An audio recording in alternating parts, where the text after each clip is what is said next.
मुझे खाना बनाना नहीं आता। मैंने तो वही किया जो यूट्यूब वाले शेफ ने बताया था। उसने बोला सफेद डिब्बे से डालो, मैंने डाल दिया। मुझे क्या पता था वो नमक है।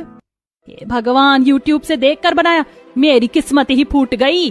सुमित्रा जी गुस्से से कांपते हुए तुरंत अपना फोन उठाती हैं और कमला बहन का नंबर डायल करती हैं। फोन उठते ही सुमित्रा जी चिल्ला पड़ती हैं, अरे ओ कमला, तू तो मंदिर में बड़े लंबे चौड़े भाषण दे रही थी कि मेरी बेटी लाखों में एक है, बिना पूजा किए पानी नहीं पीती, घर के काम में एक्सपर्ट है। यहाँ तेरी बेटी ने पहली रसोई में हलवे की जगह नमक का कोयला बना कर रख दिया है। इसे तो आटे और सूजी का फर्क नहीं पता। अरे सुमित्रा बहन, वो असल में ट्विंकल ना, वो आज उसकी तबीयत ठीक नहीं होगी। हाँ, वो वैसे तो सब बना लेती है वो। अच्छा, मेरी दाल जल रही है, मैं बाद में फोन करती हूँ। कमला बहन हड़बड़ाहट में फोन काट देती हैं। ट्विंकल, सच सच बता, क्या तेरी माँ ने मंदिर में जो कहा वो सब झूठ था? जी मम्मी जी, मेरी मम्मी ने ही मुझे बोला था कि सिर पर पल्लू रखकर संस्कारी बनने का नाटक करो, नहीं तो इतने बड़े घर का रिश्ता हाथ से निकल जाएगा। मुझे तो चाय बनानी भी नहीं आती। हाय राम, धोखा हुआ है मेरे साथ। मेरी वीआईपी पक्की रसोई एक अनाड़ी के हाथ में चली गई। एक तरफ सास की पसंद की बहू पक्की रसोई का कबाड़ बना रही थी, वहीं सुमित्रा जी ने मयंक की सैलरी का 80% हिस्सा घर के खर्च के नाम पर रख लिया है। जून की दोपहर में कच्ची रसोई भट्टी की तरह तप रही है। मयंक खाली बटुआ टेबल पर पटक कर बैठ जाता है। आई एम सॉरी शीना, माँ ने मेरी सैलरी रख ली। मेरे पास तुम्हारे लिए एक छोटा कूलर या पंखा खरीदने के भी पैसे नहीं बचे। मयंक जी, दिल छोटा मत कीजिए। पैसा कम है तो क्या हुआ, हम इसी बंजर जमीन पर जैविक खेती करेंगे।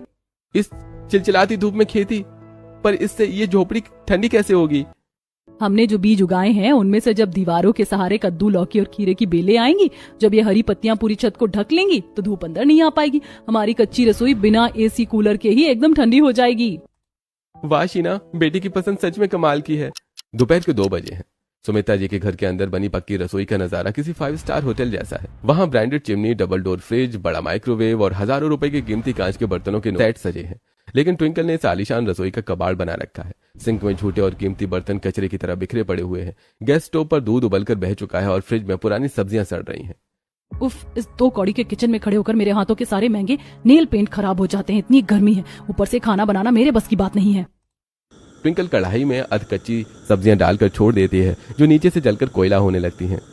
उसके ठीक विपरीत घर के पिछले हिस्से में बनी कच्ची रसोई में शीना रोज अच्छा खाना बनाकर खिला रही है। 1 महीना जैसे तैसे गुजरता है और अब वो कच्ची रसोई पूरी तरह बदल चुकी है। कच्ची मिट्टी की दीवारों के सहारे तोरई, कद्दू और लौकी की घनी हरी भरी बेलें ऊपर छत तक फैल चुकी हैं। कोठरी का तापमान किसी एसी कमरे जैसा ठंडा हो चुका है और क्यारियों में लाल टमाटर लहला रहे हैं। देखिए मयंक जी, बिना किसी आधुनिक फैसिलिटी के भी हमारी अपनी मेहनत से बनाई हुई कच्ची रसोई आज कितनी हरी भरी और ठंडी हो गई है। सच में शीना, तुम तो जादूगर हो।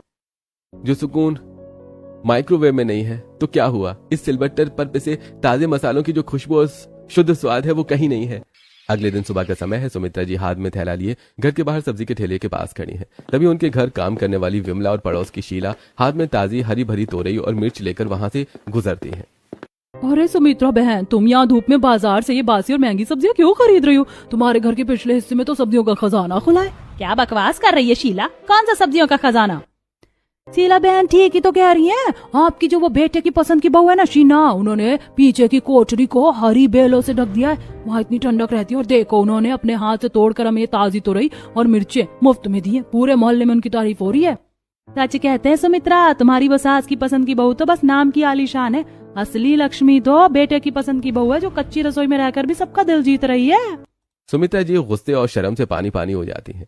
वो तुरंत छत पर जाकर नीचे पिछले हिस्से की तरफ झांकती हैं। कोठरी की कच्ची मिट्टी की दीवारें घनी हरी बेलों से लदी हैं और मयंक और शीना मुस्कुराते हुए पौधों में पानी डाल रहे हैं। ये देखकर सुमित्रा जी का घमंड अंदर ही अंदर जलने लगता है। वहीं दूसरी तरफ दोपहर के 2:30 बज चुके हैं। घर के डाइनिंग टेबल पर पूरा परिवार भूख के मारे बेहाल बैठा हुआ है। टेबल पर ट्विंकल ने जो खाना परोसा है उसे देखकर ही उल्टी आ जाए। दाल पानी जैसी पतली है, चावल का हलवा बन चुका है और रोटी पापड़ की तरह कड़क है। आलू गुस्से में रोटी प्लेट पर पटकता है। बस भाई बस, पिछले 1 महीने से इस सास की पसंद की बहू के हाथ का ऐसा सड़ा गला खाना खाकर मेरा पेट पूरी तरह से खराब हो चुका है। हाँ पापा, इस सास की पसंद की बहू ने तो हमारे पूरे परिवार को तिल तिल भूखा मार दिया है। पक्की रसोई का ऐसा सत्यानाश तो कोई दुश्मन भी नहीं मारता। सुमित्रा, तुम्हारी इस जिद के चक्कर में हमारे पूरे घर का बजट और सेहत दोनों तबाह हो चुकी है। वो वीआईपी रसोई सिर्फ एक शो पीस बनकर रह गई है। ट्विंकल, जरा ये अपना फोन बाजू में रखो। क्या तुम एक वक्त का सादा खाना भी ढंग से नहीं बना सकती?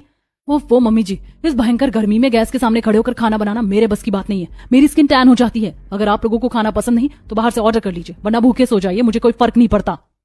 ट्विंकल पैर पटकती हुई अपने एसी वाले कमरे में जाकर दरवाजा जोर से धड़ाम से बंद कर लेती है।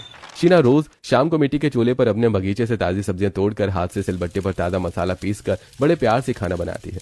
वहीं दूसरी तरफ सास की पसंद की बहू यानी ट्विंकल को सारी सुख सुविधाएं मिली हुई हैं। चमचमाती पक्की रसोई में इंडक्शन,